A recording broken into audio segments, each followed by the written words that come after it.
Pour moi, le drift, ça se pratique comme au Japon. Les origines, une voiture avec un moteur turbo. Ouais, je suis d'accord avec toi, j'adore les moteurs turbo. Par contre, faut dire ce qui est, le moteur V8, ça a plus de couple. Mais un turbo, ça a du caractère. Et pourquoi pas un moteur V8 turbo? Ça peut être un très bon choix. Et pourquoi pas un moteur V8 bi-turbo? Ouais, t'es gourmand toi. Grave. Salut à tous et bienvenue sur Visual Ride pour notre première vidéo top 5. Ensemble, nous allons vous faire découvrir 5 véhicules qui nous tiennent particulièrement à cœur. Effectivement, on va vous parler du drift, une discipline dans laquelle on évolue depuis maintenant plusieurs années. C'est parti pour ce top 5 des voitures abordables pour s'initier au drift.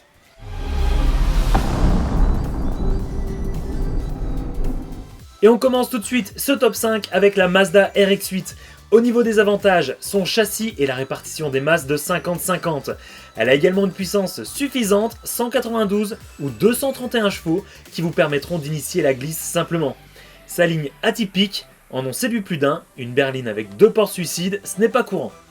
Au niveau des désavantages maintenant, le rotatif, un moteur à la conception différente qui demande un entretien méticuleux. Pour terminer ici, au niveau des désavantages, il y a peu de pièces performance à prix raisonnable pour ce véhicule. Pour l'anecdote, sachez que Mad Mike, le fameux pilote de drift australien ne roulant qu'en Mazda, a beaucoup roulé avec une impressionnante RX-8 tri-rotor. Elle était facilement reconnaissable avec sa déco Red Bull officielle, ses grosses jantes tout en étant posée au sol. Une voiture formidable.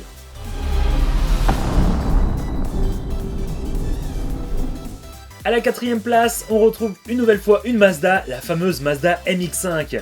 Au niveau des avantages, c'est une excellente voiture plaisir, piste, et une voiture qu'on aura sûrement envie de vendre à sa copine pour sortir les week-ends les cheveux au vent.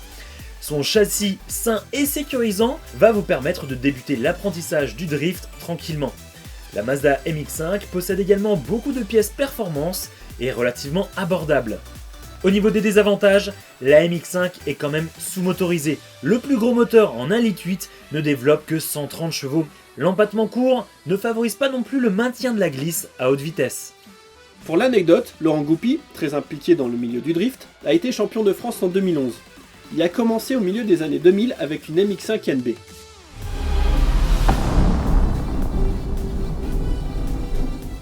Et on arrive sur la 3ème marche du podium avec une allemande, la BMW E36. Au niveau des avantages, il s'agit d'un excellent coupé, fiable, au comportement sain, ayant énormément de pièces performance abordables. Elle a un grand choix de motorisation et une ligne qui a bien vieilli. Au niveau des désavantages, il est parfois difficile de trouver une base saine. Ce véhicule a souvent été préparé et la qualité de certaines préparations laisse parfois désirer. C'est un peu le jeu de la roulette russe sur le marché de l'occasion.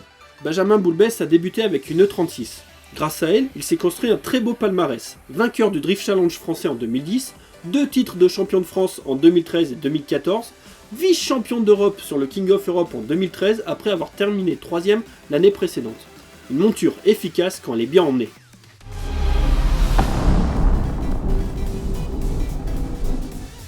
Et on arrive sur la 2ème marche du podium avec la Nissan S13, une base emblématique du Japon et le seul moteur turbo de ce top.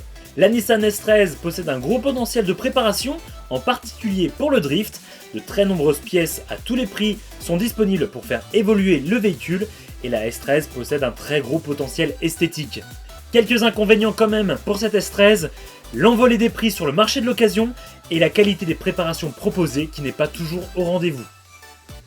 Les vidéos des compétitions japonaises rencontrent un énorme succès quand le pilote obtient la fameuse note de 100 sur 100 en qualification. Ouais, l'un des juges, c'est souvent Keishi Tsuchiya.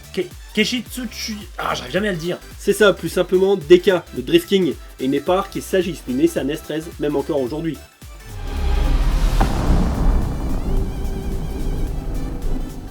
Et maintenant, sur la première marche du podium, on retrouve une allemande, la BMW E30. Les avantages sont nombreux, il s'agit d'un véhicule léger et maniable, avec un large choix de motorisation. Bon, il faudra quand même privilégier le 320i et plus. Un ratio prix-plaisir incomparable, avec un fort potentiel de préparation, en particulier pour le drift, et un prix attrayant. Par contre, au niveau des désavantages, si vous avez de la chance pour le prix, et oui, la cote est en train de s'envoler, et il est parfois difficile d'en trouver une avec un historique limpide. La BMW E30 est l'une des bases les plus prisées d'Europe. Nous avons d'ailleurs 2 excellents exemples de pilotes français. Le premier, Nicolas Delorme, est vainqueur du King of Nations 2016. Le second, Nicolas Dufour, est quant à lui champion de France de drift 2016.